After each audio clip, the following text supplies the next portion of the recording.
ভাই কালকের পার্টিটা ওয়াজ অন বল। একদমই তাই। এই ওটা রাহুল না? লোক লোক তো দাঁড়িয়েছিস কেন? জাগিয়ে ওর সাথে কথা বল।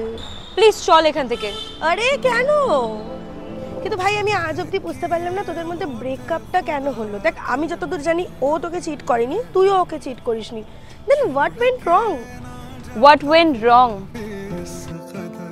কিছু কোথায় ঠিক ছিল? যখন আমার ওকে অনেক প্রয়োজন ছিল তখন ও কোথায় ছিল?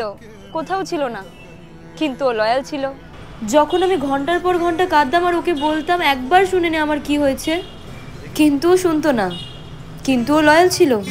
ওর বন্ধুরা ওকে আমার নামে যা বোঝাতো ও তাই বুঝে যেত, কিন্তু আমি তাও চুপ ছিলাম, কারণ ও লয়াল ছিল।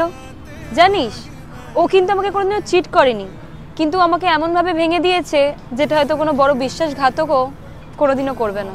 আর আমি যে ওর প্রতি দুর্বল সেটাও খুব ভালো করে জানতো, আর এটাও জানতো যে আমি ওকে কোনোদিনও ছেড়ে যেতে পারবো না।